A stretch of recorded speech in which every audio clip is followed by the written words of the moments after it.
More likely than not, you're going to have a hard time changing in the new year if you have not dig deep onto why you're even the way that you are, how you became how you are, and what keeps you remaining the same.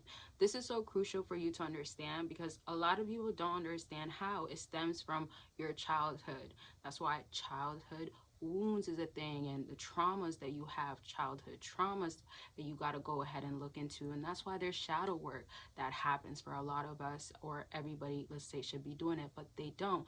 There's even things like generational things that follow onto each generation that go all the way back to people and aunts and uncles that are like 10 years ago, 15 years ago. It literally carries on into those genes that carry on into that family gene in general. So therefore it's coming from somewhere more than likely, and then you are adding on to it, and then you probably haven't did nothing to change it for a long time, and now on a subconscious level and unconsciously you find yourself continuously doing it.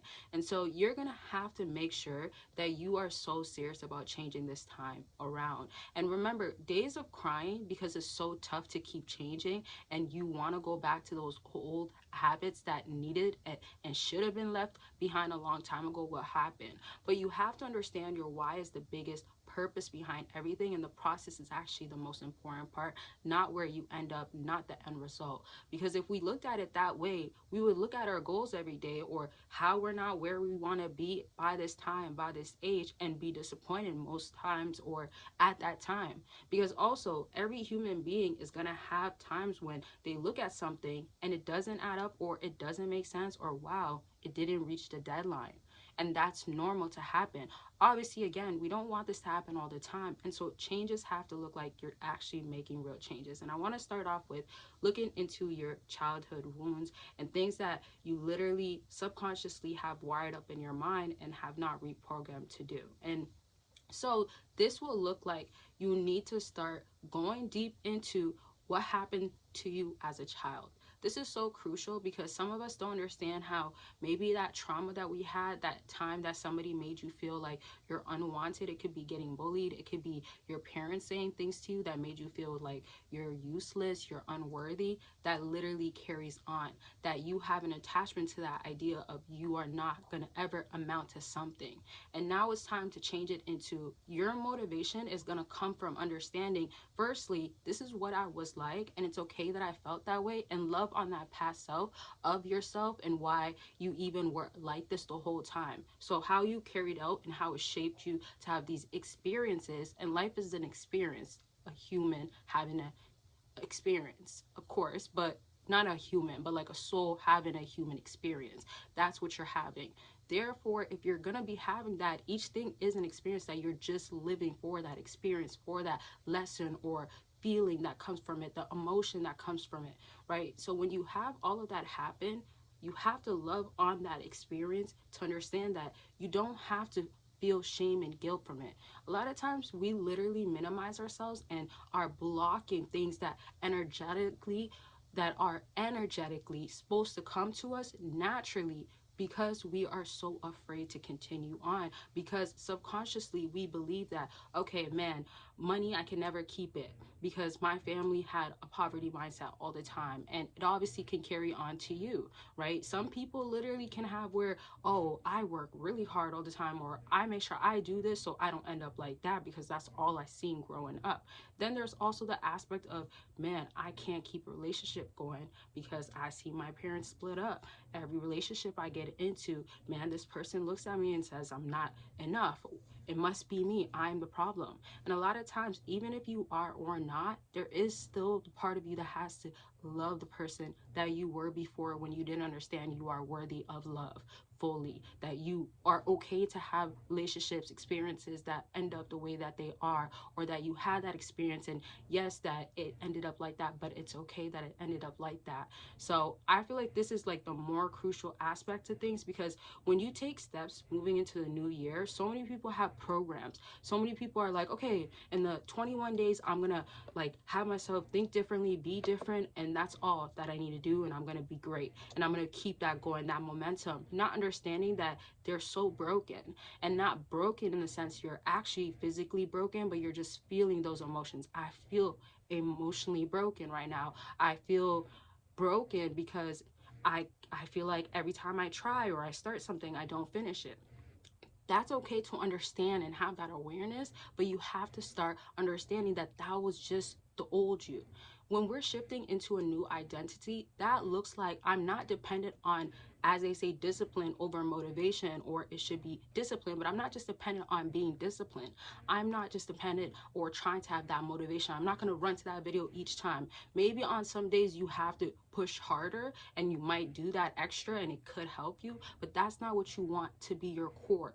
Your core can look like something that you know keeps you grounded and also uplifts you as a reminder. And that needs to again stem from understanding, okay, my why is this. And I also understood that, hey, I didn't need to actually experience that, but I did, and it's okay that I did. And therefore, I want to have this new experience. And now I'm going to identify with this person, and this person looks like this. And then I got to take those steps even on those hard days. I say this to say that it's easier said than done, but it needs to happen.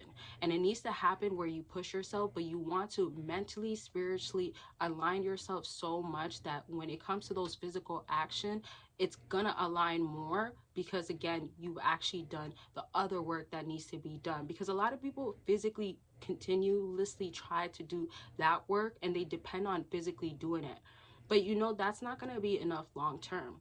Like, for example, you might have like a set goal of like trying to go to the gym a lot of the times, or like, you know, whatever, 3-4 days a week, whatever the case may be, but you're not mentally fit to go to the gym yet. And literally that means exactly what it's saying. Like, your mental is not actually where it's at, where, okay, like, you know, I identify with being a fit person. I look at myself as somebody that wants to be at the gym for the feeling that I feel afterwards. If the feeling that you feel afterwards is the best feeling, say that, right? Or going to the gym and how I end up looking months after, I love that feeling. And that's why I'm a person that goes to the gym.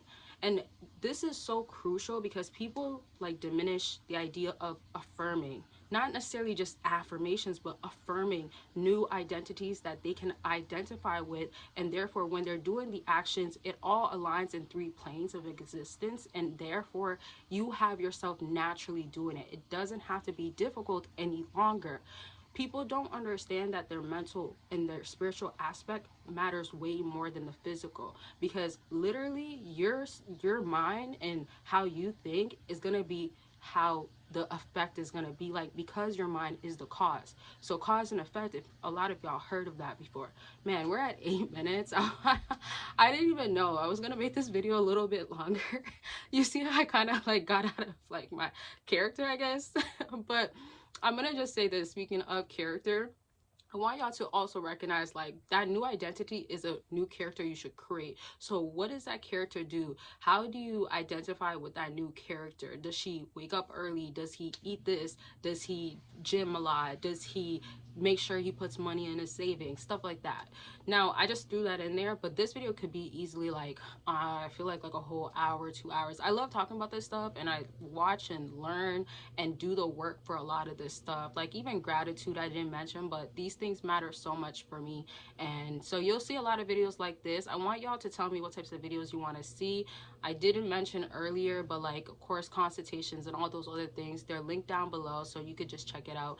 And don't forget about the masterclass that's coming very much soon. If you really want real change, or you really want to do the inner work, dive deep and learn about that stuff, that masterclass is going to be just for you, and getting that mindset shift happening in that 90 days after watching it. And it could even be maybe sooner for y'all. Hopefully that would be nice, but we really got to make sure we dive deep into our minds and start there and have that change happening there within, and then watch that external really align, and you're going to be basically set. So I hope you took something away from this video. I'm going to leave it at this, and I'll see y'all at that masterclass, that live, very much soon, and you'll see me in the next video anyways. So I love y'all. Make sure you're taking care of yourself, and that's it for this video. Bye, y'all.